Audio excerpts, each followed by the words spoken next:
All right, today we're going to talk about a topic that seems almost meta because we're doing it via a conversation here that is podcast-esque. We're going to talk about podcasts today. A lot of people are obviously listening to podcasts. They're very popular. A lot of celebrities are in them. It's like a whole like new form of media, which is great. We're going to talk specifically about how to utilize and like use this channel of podcasts for growing your brand, growing your business, and how to do it, why it matters, why you should care about it, and like honestly, like how you can some best practices for how to do it. And so we're not going to be like really talking about, sports or pop culture like type of thing. This is more like as a B2B or like, as a brand, really, how can podcasts be used as a channel for you? So I'll kick it off with you, Joe, and just talk about like what we've seen, kind of your overall big takeaways for, how can podcasts be hmm really helpful for brand building? Yeah, I think so. Right, we're Meta. We're in a podcast right now. The thing with podcasts, right, is that there's. I think a lot of people have this thought coming up that like you need to either go and be on like the biggest podcast that everyone knows, everyone listens to, or nothing, right? So you almost like want to start going straight to the pros. But there's a lot of value in everything in between, both in terms of like the who the audience is and the impressions you can get. But then also just these things are loved by AI tools, and we'll talk about this a little bit more. But you don't need to be on Mr. Beast or something like that in order to have it be worth your time. In fact, oftentimes those sorts of things, and this is similar to when folks are working with influencers and trying to get leads through influencer channels. If it's not tuned to your audience particularly well, um, then it can actually, you can get a lot of like noise. So if you go on Mr. Beast and are talking about GEO and rank, ChatRank and all these things, you might be getting some very odd leads from that. Whereas if you can scope it to the right audience and get the right podcast, even if it's a really small channel, uh, and importantly, not just necessarily on topic to use like your offering, but on topic to like where are the people that you care about selling to going and listening to. That can be hugely helpful. You can get some real direct leads from those, but then also like uh, it's a great source for these AI tools because they love that like human effort style content. And Reddit is one people talk a lot about, but podcasts through YouTube, through shorts cut up and put on Facebook, it's really undertapped for a way to get your voice out there. Yeah, we didn't prep this specifically, but I can tell you I have the same key takeaway that I was going to lead with as well, which is really the thing that most people get wrong, and the thing that prevents the cold start of actually getting to try to utilize podcasts as a channel is if I'm not going to get on Joe Rogan, who cares? That's actually not true, and it can, like you mentioned, it can even hurt you. We tell this to a lot of our customers over at Just Reach Out, which we'll talk about later, which is kind of how a lot of these people can get on podcasts. There's tools to help you do this. Um, but really, the number one thing we help people to understand the most is being on a podcast with 50,000 listeners is not always better than being on a podcast with 500 listeners. If that podcast with 500 listeners is your exact core ICP, exactly who you care about reaching, and could potentially be your buyer or your customer. Like it hmm is much better to give a targeted message to a smaller group of directly targeted like people, the people that are actually going to try to buy from you. That is so much more impactful than, these bigger scale things that, might take a lot of time, money, you might have to pay for them. Like there's all these things that can go into that just might not be worth it. And like, I mean, ideally, you have a 50,000 person listener podcast that also is your exact core ICP. That's amazing too. Like that just doesn't really exist very often. And so this is the kind of thing we preach all the time is just find your really direct targeted group and then lean into those really heavily.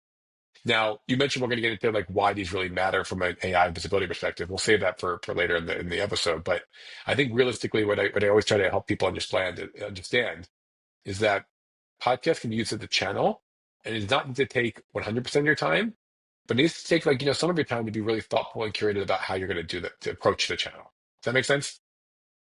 Yeah, yeah. I think, and another thing I'll add it to is like the when you do pitch against the very, very, very large channels, you're competing in a very large, a large set of other people who want the same thing, oftentimes paying or with relationships, whether it's their venture capital providers or their venture capitalists or whoever sort of backing them they're associated with. There's oftentimes a lot of things going on behind the scenes on these very large podcasts. Whereas when you get to the smaller ones, they're genuinely looking for content. They're running, oftentimes spending a lot of time trying to come up with ideas and trying to think of who to talk through. And so if you can come with something that's aligned and interesting to that audience, it's actually huge. It's a plus. It's a huge benefit to the podcaster, to the creator. So you're not needing to like request something, come in and compete. You're actually oftentimes providing something that's very valuable to them. Yeah. It's again something we'll talk about later when we get to the how do you do this. But imagine going on a podcast is like, you're trying to sell the podcast host or the producer onto why they should have you on the show. And if you say, "Hi, I'm John. I'm amazing. Like, you should have me on your show." I mean, it might work. I don't think they might like just say, "Okay, cool. Yeah, you are amazing. Let's have you on the show." But reality is like you say, "Hey, I'm an expert in, how brands can become more visible in AI search." And your audience seems to be a lot of medical professionals and business and people that run businesses and offices at medical practices. And so for them, they probably don't really understand a lot about like how AI visibility, AI search works. So while a lot of what you do is talk about, the business of billing and patient management, I don't know, whatever these medical podcasts might talk about, like the medical marketing side of things, specifically around, how to optimize your practice for AI visibility, I think it'd be a great benefit to your listeners. And they'll be like, yeah, you're right. Like we have so many doctors that run their own practices. They probably have no idea about this channel. Like, yeah, it'd be great to have, like, thank you. Come on, like, thank you so much for offering to come on the podcast. All of a sudden, you now are getting this amazing opportunity to pitch to 500 direct like business professionals or doctors who own these medical practices. And you get to like talk about something you already know, and you get to use it in your own words and spend 30 minutes to an hour in long form describing exactly what you do and how you do it and how you're successful at it, all these things. It's the greatest sales pitch you could possibly have, and you have a targeted audience of exactly who you care about. Like that is, but you're not pitching them on, "Hi, I'm John, I'm amazing." It's, "Hey, let me educate your listeners on this topic." And like, by the way, when you do that, be very educational. Don't just go up there and hawk your product and sell your product. Be very educational about what you're doing. By the end of that time, they're going to listen and be like, "Wow, John really does know what he's talking about in this space. Maybe I should call him or like talk, get a demo with them and see what they're doing." That's how you win that's how you use this channel. And so I think it's where a lot of people kind of make the mistake or kind of get a little flustered or don't understand like how to use this channel most effectively is to really add the value to these podcasts and to the listeners and sell the podcast on why the listeners need to hear from you. That is the most important thing you can do. It's a sales effort. It's not necessarily just a marketing or pitch. And do you have any guidance on like where to start? Do you start with a tiny little podcast? Do you try to find something that's sort of more in the middle? Do you have any guidance there? So a lot of people, what they say is that I'm not comfortable talking. I've never done a podcast before. I don't really know how to like, communicate. It's like, listen, do you know how to like call your mom on the phone? I think you could probably like go on a podcast. It's not that challenging. At the same time, most podcast hosts or anybody that's really, has is beyond, just a few listeners, has been doing this for a while. They don't really want to media train you. And when I say media train, I don't mean like they have to like you have to be perfect. But they want to explain to you things like, don't ramble for 10 minutes, like answer the question and keep it moving, or like, be thoughtful. Don't just go up there and sell your product. Don't there's certain things you don't really want to do. So nobody wants to train you to do that. But that's like I said, it's pretty simple. Like once you get past that level, you can just go like be on the podcast. It's not really a big deal about getting started. But a lot of people feel like that's like a barrier. It's not. Just like go ahead and do it. Now the reality is like these do compound on each other. So if you want to reach out to a more, a podcast with more listeners and a better audience for you, but they have like a pretty big scale, maybe don't make that your first pitch. Maybe try to get your reps in a couple of times with a smaller show that might be more interested in just having you on. And so, I mean, it's like you're doing anything. You don't want to just go shoot for this like the top thing first. What you do is like go do a couple shows and like get your reps in, figure out your talking points, understand how you might want to explain yourself in these podcasts, and then reach out to them. Because by the way, you'll now have your talking points and what you want to say more squarely planned out, and you'll have a couple of like examples. Be like, hey, if you're interested in hearing like how I do these things, like here's a couple examples. They show you you've done this before. You're not like coming in brand new, and podcast hosts love that. And so I think it is just a matter of getting started. And yes, I do think sometimes starting a little smaller is helpful. You don't have to if you feel confident in your ability to go after the bigger ones first. Do you think it's useful to just try out as many as you can and like send out, thousands of invites and see who you can get, or is it better to sort of focus and try to really tailor your message for each of these different folks when you're reaching out to them? Yeah, we always say it's not a numbers game, but it's sort of a numbers game. Like you need to have a certain number of pitches out there to get the responses you need, just because not everybody's going to love your story. It's hard. You have to convince them to use you. Maybe they just did an episode on AI visibility from somebody else, and they're just not interested in your pitch, and they just did it a month ago. Okay, that's totally fine. So you can't just send out like 5 pitches and expect to do 5 podcasts.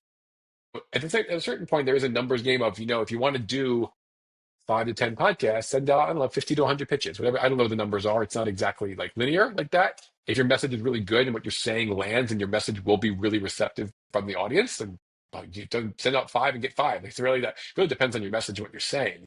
At the same time, like it's really much better to be curated with your list. And so sending out, a blast of 5,000 emails with very generic messaging is not going to work very well. What you want to do is be very curated and very specific, explaining like, okay, I saw your podcast.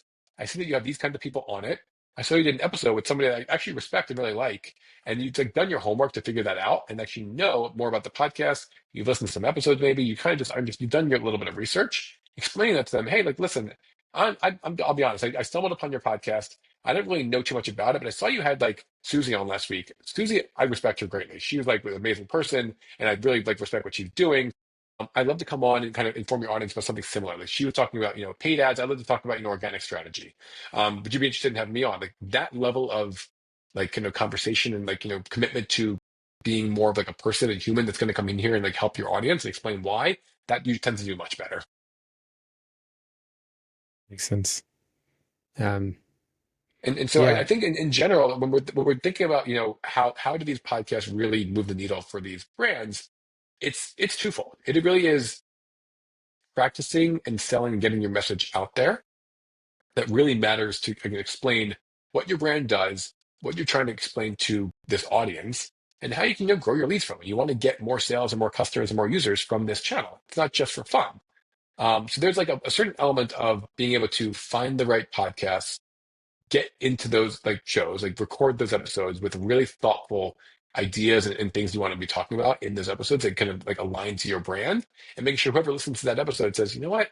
I do like what John's saying there. I like him. Maybe I don't need his services now, but one day or a friend asked me about that, whatever it might be, like I'll recommend them because they sound like they know what they're talking about. They sound really good about this topic, and so it's something where these are ways people aren't listening to the marketing podcast to learn about like AI visibility because they're like it's just purely fun. Like they're there for a reason. They're there to kind of like try to learn.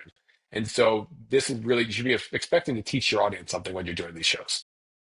we talked about not like rambling, right? Which is a good point in general. But can you talk about like short form content and like citability? How like yeah, what can you optimize for here besides just sort of getting your pitch across? Are there other sort of things you can do while you're recording these podcasts? Yeah, it's kind of a nice segue into, how does this affect beyond just, the humans listening to this? How does this affect, AI visibility in general? Like, it kind of ties into this idea of brand mentions overall. Like, but why is it important for somebody other than yourself to, trust you as an authority on the topic? So you going on a podcast, somebody else's podcast, for example, here, like tells everybody that somebody else beside you thought you were well informed enough and like thoughtful enough about a topic to have you on to tell their audience about it. So that right there is an authority signal to Google, to the AI models, to anybody really, that like they're an authority on this topic. So that's a kind of like step one. And so as you're thinking about the level of content and the size of content, is it short form, is it long form, is it snippets, whatever these things are, in our opinion, you should definitely be thinking about those things while you're recording, or preferably before you're recording when you're prepping, to make sure you're getting your points across, so you don't walk away from that podcast being, wow, I had a great time talking, and they end up talking the entire podcast about, football or like something that has nothing to do with the thing you're coming in to talk about. Like you need to be like very curated in what you say and how you say it. And so I think overall there is a level of nuance to like more content is better than less, but these snippet worthy like sound bites, things like that are always really popular for socials, for shorts, and for, actually pulling out of the transcript as like reasonable things to quote from these AI tools. So I think we're kind of just like open up the rabbit hole on this. So which direction do you want to go in to kind of talk about this more? Because I think I value your opinion on this, Joe, as well. Yeah, yeah, I think that's something that also people they under utilize a lot is this like repurposing of content. Because when you're doing something like a podcast, you're really doing like multiple things at the same time. You're not just recording that one story and that one conversation, which goes into a long form, Apple Podcasts or YouTube or something like that. You're creating all this material for GEO, for search engines, you're creating a bunch of potentially like short form content that you can share onto LinkedIn that tends to do very well, or of course any of the other social platforms. But and then you're also creating this like background repository of all these statements and clips and things like that. And oftentimes for repurposing content, you can go back and you can find old podcasts you did, 2 months ago, 6 months ago that have relevant clips and like recut them and reuse them. So you're by it's almost like this like brand B-roll. You're generating so much content that you can use later on. Uh, Terrifically useful. So yeah, both on the search side, but also just like having that content that you can pull from later on. Yeah, it's interesting, especially if you own a business, you're a founder, you are a professional, like you're a doctor, a lawyer, you're a like a single person entrepreneur, a solopreneur. Generally, whatever you're doing, whatever you're working on, like your topic of expertise, you have to love it. Like you obviously like really care about that thing. Otherwise, you wouldn't do it as a profession or as a career. And you wouldn't be trying to talk on podcasts about it if you really didn't like that topic. And so what ends up happening is if you try to get, press or brand mentions for your brand, like, yeah, you could reach out to a journalist to get interview for a story. You have to consolidate your whole brand and your whole pitch and everything into like, one quote for a story. It's like, it's quite hard. It's actually really challenging to like actually get that because it's really much easier to explain what you want to explain in long form. Long form could be 5 minutes, it could be 20 minutes, it could be 2 hours. 4 hours if you go on Lex Friedman. Like it could be like a lot these like really long form like interviews. And those are extremely useful because exactly what you said. The longer it is, the more content you're getting out there. And if you are an expert on a topic and you care about it deeply, which again you should be, and you probably are if you're going on podcasts, then you're using this as a way to kind of just out there get on record and on camera and on audio a bunch of content. Now, of course, that should be posted to YouTube, posted to podcast sites, and getting that out there as like the podcast people can listen to. But you're absolutely right. Being able to clip that, find the right snippets and sound bites and things you can use for other socials for everything else, it's like super valuable for just like the brand itself. And so you're right. You could go record the videos yourself, which you should do as well. We'll talk about that maybe another time on like how you should use like YouTube channels for your own content without even needing podcasts. You should be doing that as well. But overall, like these are the greatest things you can be doing as a brand to kind of produce good quality content out there that's again from another source. You didn't do it yourself. And by the fact that just some other podcast recorded you doing it isn't a signal to both Google's algorithm and all these AI tools how they're like thinking about brand authority and brand mentions. Like having somebody else validate your claims by having you on their podcast really matters. And one other thing I wanted to mention too is just like you kind of hinted at it, but I'll just say it explicitly. YouTube content is by far the most underrepresented or underutilized tool for brands to help show up in AI search in general, like full stop. And so a lot of brands are doing things like writing content, optimizing their websites, updating schemas, like doing all these things that, again, are really important. We know these are all true. These are things that you absolutely can and should be doing. But we kind of like, we mentioned this a couple of times now, especially YouTube content, because Google does own so much share of both, traditional search and this AI search. Having YouTube content is incredibly valuable because Google just loves to reference YouTube content.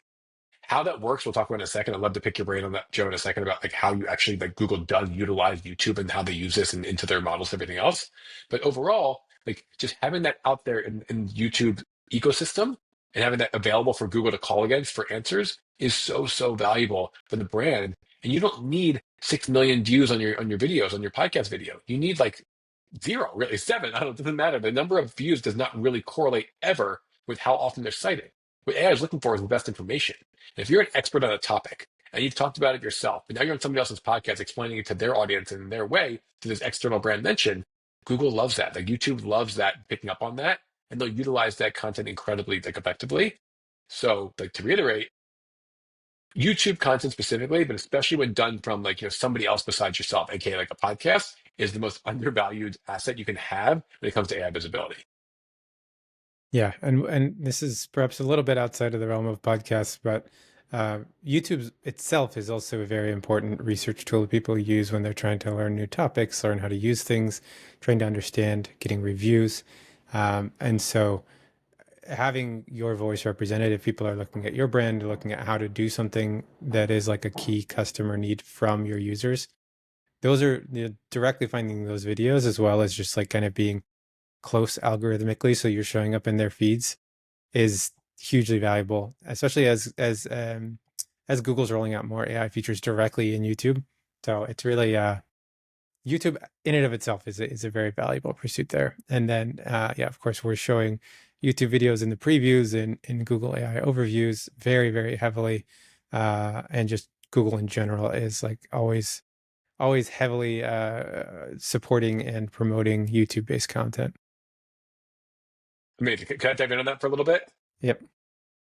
So, can you explain a little bit why or how that works? And so, YouTube content specifically, like, and then also for podcasts. So it's almost like, how does video content like work in these AI models? How do they interpret it? How do they read it? Is it just the transcript? Is it the video Hmm. itself? Like, how do they utilize this video content? Let's stick with YouTube and Google for now, because it's just probably the simplest. Hmm. And then second to that is you mentioned specifically like, like Google likes to do this. Like, why is that? Like, why does Google like to use YouTube content? Why is YouTube content so effective? Like all those things. Just let's do a little bit of a deep dive. Yeah. I'll let you ramble for a bit because I'm Yeah. very curious about how this all works. Yeah. So with Google, a lot of things are closed, so it's impossible to be 100% definitive. But to the best of our understanding, what's happening for YouTube videos is it's primarily a handful of signals from the YouTube data set on like followers and views and things like that, but also just the raw transcript and the content of what's being discussed. So every YouTube video, right, is transcribed into like the primary language and then oftentimes automatically translated into other ones. And so if you have content that's matching, then that text content can be directly referenced in the search engines and is very like efficient and quick to look up for them. Now there are of course these multimodal models that are able to understand the actual video content, but it's extremely expensive to be running those, especially at scale. And so there's I'm sure on some of the larger view videos and things like that, there's some of this going on, but the majority of what we could see is coming from the text content from the YouTube videos themselves. So generally speaking, even if the and this is why we see a lot of like YouTube videos that do decently well in AI overviews and others, where the visuals are not particularly striking, but the text content of it is like matching the search intent pretty well. Um, so then the other thing of sort of why Google likes these, I mean, it's great for engagement. It's a very I'm sure we've all found like the perfect summary tutorial YouTube or things like that that show us how something works, and it can generally, it could be way more engaging and interesting than reading a text summary. And then especially as these AI overviews are so text dense, um, my theory is that it's just Google. It's a good, quick, and easy way to get some rich content in front of the user that makes that experience feel a lot more dynamic than just showing them sort of a wall of text or a table or something sort of clinical and boring. So yeah, it's just a great way to get interactive content in front of the user. And so if you can get something that's really tight, niche to those different queries, that answers the user's question, aligns with their search intent in video form, those things just show up all the time. And we see this with customers all the time where they have, something that feels like a pretty high competitive query or search intent. And there's some guy in his garage, sort of with two screws and a terrible camera setup, like assembling something. And that's like the featured video, just because it's hits the user intent right on the head and really helps describe and convey the point of what the user's trying to get at. So uh, again, it's much more like, can you fit that search intent rather than can you get something that's like, you know, Mr. Beast or something like that. That you see a lot of these videos where there's very tightly answering the question without having like a massive number of views. Yeah, I don't think I've given this example on our channel here, but this is one I always like to give. It's not exactly a podcast, but it's something I've experienced many times. Having two young kids, installing a car seat is probably the bane of my existence. It's the hardest thing for me to do on earth. Like I'm a pretty intelligent person. I cannot figure out how to install a car seat. So needless to say, like I go to a rental car agency, I get a new car seat I've never seen before.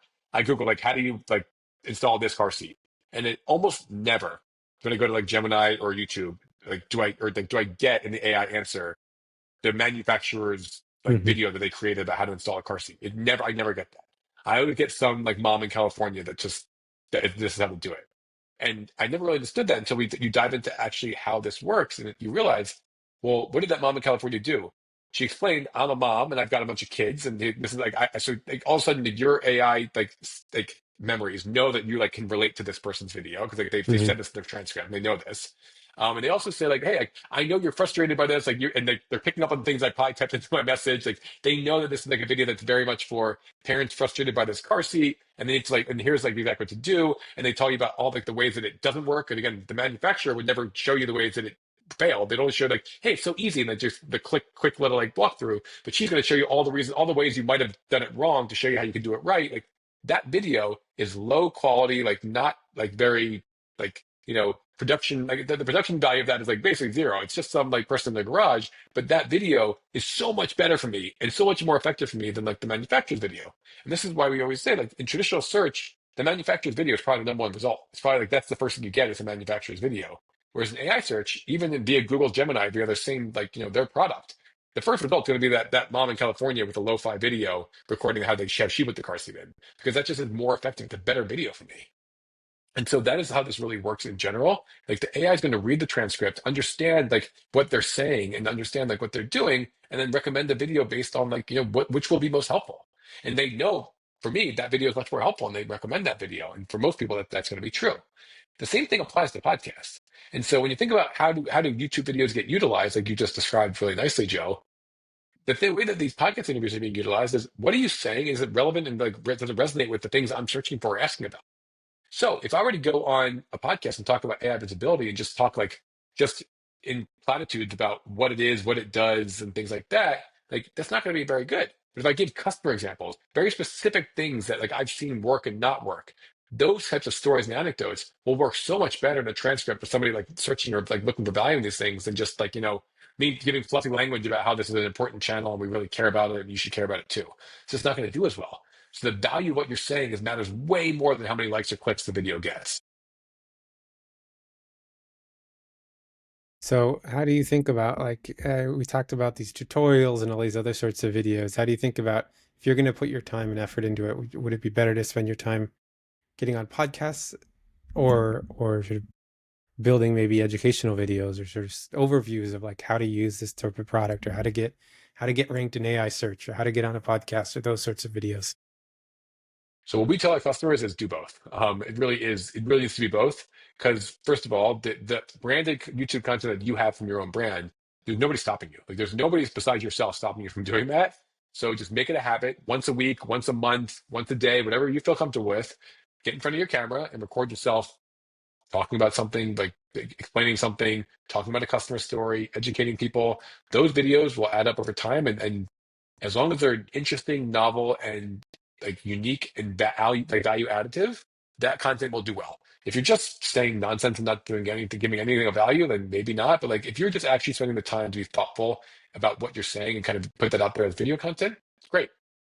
On the podcast side, it's even more valuable because you can basically use it to say the same things you'd be saying on your own channel, but then somebody else is validating you by having you on their podcast. That validation is incredibly like we call authority signaling to the LLMs that not just like you saying these things and you are good at them, but if this person has you on their podcast and they have lots of other smart people on their podcast and they have you on, you must be good at this topic as well. Oh, and like now what you're saying makes sense and it corroborates what this person says over here. All of a sudden you're getting all these signals to say that you are really good at it. And so podcast recording and being on videos on podcasts is really, really valuable, basically to be on somebody else's channel. And so that is like, they're both important. I wouldn't rank one over the other. If I had to choose, like, actually, I want to choose, like, do both. Because like, reality is like, podcasts are harder to get on, but once you're on them, they're probably more valuable than you creating your own videos. But there's nothing stopping you from creating your own videos beside yourself. And so I really recommend doing. And you've been great about getting on podcasts and engaging in podcasts and things like that, as well as doing your own sort of recordings and things like that. And every time you post them on socials, you're getting outreaches and a lot of things in DMs where they're not even showing up as likes and engagements, but turn oftentimes into leads or sales. Um, do you have a sense of like what sorts of things? What are the traits of the things that make it go well versus some of your less engaging videos you've had? The number one thing you can do to make your videos more engaging and more effective for being lead generation and for growing your business and using this podcast as a channel, as like a growth channel, is be informative, educate. Nobody wants to listen to you on a podcast talk about features of your product. Nobody wants to hear you on a podcast giving fluffy language about, this channel and why it's important. Whatever. No, they want you to educate them. If they can walk away from your interview feeling like they just learned a lot, or they learned like like something really interesting or unique, or felt there's some sort of value to what you were saying, whether it's a 1 minute clip or the 30-minute full episode, that's your best chance to win at this. And so we always find that our best performing clips and our best performing, interviews always come from those where we are super educational, super informative, and making sure everybody understands and knows and walks away from that conversation with, okay, I learned something today, and that's really, really valuable. It's like it doesn't, there's nothing that competes with that. Like that is by far the number one thing that matters when it comes to this, like, using it as a growth channel is making sure that you are actually adding value and education to what you're saying and what you're using on these clips. And would you say it needs to be things that like your research or things that you discovered, or can you also talk about sort of things that are well known maybe in your industry and not as well known outside? Both will work. Things that are well known to you in your industry, but maybe not outside of that, probably works quite well on like socials. Like that clip will probably do well in its own because people might say, "Oh, I didn't know that before," and anybody in our industry might be like, "Oh, that's so obvious." But to those out there on socials or whoever's seeing this clip might not know that. And so it is valuable to have just like you saying these informational things that you might think are table stakes, but are quite interesting to have out there overall. So that's like, obviously very good. But always, your proprietary, unique information is always going to be most effective. And so it doesn't have to be your own data. Like a lot of people are like, oh, I don't have data. I don't have this proprietary info. Do you have a customer? Do you have customers? Then you do have proprietary info. Like you know how your customers are succeeding. So in our case, like even if I can't say what the customer's name is or what they do, I can explain how they implemented this strategy and got this result. That's great. Like that really could resonate with somebody that might be in a similar industry or might be also sitting there being like, now I know it actually works. And they might take a demo with you and be like, well, will you tell me who that was? And like, we can figure out like how to communicate that overall. But that's like the main thing you can be doing is giving this unique information that you had and nobody else had. That will always do the best. And like I said, I will always push back on somebody that tells me I don't have that. Like maybe if you have no customers and you're just starting, then maybe you don't have that. But then maybe you shouldn't be recording podcasts. Like for now, if you have a legitimate business and you have customers or patients or users, then you have proprietary information. Just find a way to use that, which you're not breaking any like privacy laws, not breaking any rules with your customers, but you can utilize that information in a way to be very impactful and very, informative on these podcasts. So yeah, so I wanted to close it out with a little bit about, well, how do I get started on this channel? How do I do this? And so I promise I'm not going to make a full sales pitch for Just Reach Out, although obviously justreachout.io, check us out. It's the same team you're seeing here. We run that business as well. But really it's about three core things to get on podcasts. It is, do you have the right podcast with the right audience for what you're trying to go after? Um, I'll give more information about that in a second. Number two is, do you have the right message tailored to that podcast, that producer, and that audience? And three is, can you like actually get them the information? You get this information to them. That you have the right contact info for them? Those are the three main things that matter. The first one is really important to know. Like if we are ChatRank and we are going after, like potentially marketing and AI marketing podcasts, as well as industry specific podcasts, and maybe VC backed or like tech startup type podcasts. Those are things you could be doing. So you might have multiple different lists of here are the tech podcasts, and here are the let's call it medical marketing podcasts. Well, then from there, it's like, well, my messaging has to match the audiences of what they care about. So the tech podcast is going to want to know all the intricacies and details of how we've reverse engineered how these models work and how we built ChatRank to make this recommendations engine to build this amazing stuff that actually gets you ranking better in AI search. They're going to care a lot about the technical details of that story, whereas the medical audience, who is a bunch of doctors who own medical practices, probably don't care at all about how it works. They probably just like, oh, it works great. They want to know like, how's it going to help me? How do I be most effective as a doctor to utilize this channel? It's a much different conversation with that audience than it would be with a technical audience. Well, your pitch to that podcast has to represent that. So again, this podcast host needs to read your pitch and say, wow, my audience is going to love this. They might love your pitch, but if they don't think that their audience will like it, they're not going to use it. Like it has to be very clear. You're not pitching the podcast host, you're pitching the podcast host audience, because what they're going to do is they want to make sure their audience is happy with the episode they get. And so even if the podcast host hates your guts for whatever reason, if you have a compelling story, you still have a chance to get on because they want their audience to hear that. So that's what I always recommend to people, is making sure your messaging matches your like audiences and what you're going after as far as the podcast. The last step then is, how do I get that into the hands of these podcast hosts and these producers? That's probably the hardest step, and it's because it's the most time consuming. This is where Just Reach Out really helps. We have a massive database of these podcasts already vetted, available in our system. You can just send them out to them. Any podcast, anywhere in the world, any language. You just use our tool to kind of do those steps. You find them, you write really curated, highly personalized messaging, and then you send them out to them with verified emails where every single one of your pitches gets to that podcast. That's what Just Reach Out does. Do you need to use our tool? No, you can do it yourself. It's going to take a long time. Our tool makes it super easy. Like, I don't know, 30 minutes, an hour a week, an hour a month, whatever you want to commit to it. It'll help you get on podcasts.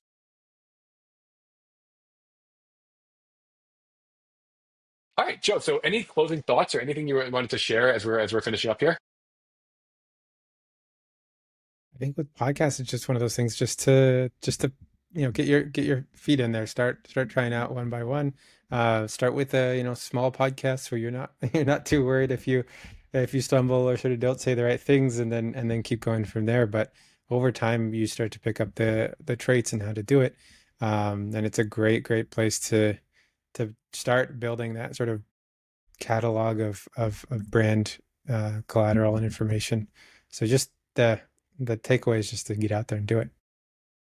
Yeah, I'll reiterate that and expand upon it. Just go out there and do it. Try to pitch some podcasts and go record your first one. It might be awkward. You might screw up a couple of times. It might be weird. Like, who cares? Like, just go do it. Get yourself out there a little bit more. And you'll realize over time that you'll learn kind of how these flow, how nice they are, and you'll see the results from them. So I think overall, I always recommend to people just try it. If you record a podcast and you say, "Not doing that again. That was terrible. I'm like, my anxiety attack would kill me." Like, then don't do it. Like, I get it. Like, that's not for everybody, but it can be such an effective channel for you to utilize if done properly that so many people aren't. And so, if you are willing to commit and like Joe said, like dip your toes in, then really commit to the channel itself. The level of impact you can get back is like astronomical compared to the level of effort you put into it. And so, like I said, we do this all the time. We dog food everything we do here at ChatRank and Just Reach Out. We use Just Reach Out to pitch podcasts to get me and Joe booked on podcasts. We do this every single week. We use ChatRank to help us get better visibility using those video clips that we already have from these podcasts to do it. We post them on our socials. Like, we're doing this every single day. And if we didn't think the channel would work, we wouldn't be on here telling you how the channel works. Like, it really does work. And so we're not trying to hide that. We're not like we didn't invent the channel. We're not saying that like we have some proprietary information nobody else has. What I'm telling you is that the channel works. And if you want to invest in it and learn more about how to do it, like reach out to us. We'd love to help. Cool. All right. Well, Joe, this is really fun. I love this one. This is something I've seen evolve for many years. When I started like, with Just Reach Out many years ago, it was like podcasts were kind of an afterthought. It was like a smaller thing. Now podcasts like dominate our platform. People love reaching out to them. It's a great way to build trust for your brand and to actually win here in AI search. So it's just overall been a really fun topic. And I'm sure we'll come up again if we do more of these episodes about, how to secure brand mentions, external brand mentions, and why they really matter for it. So more to come on that soon. All right. See ya.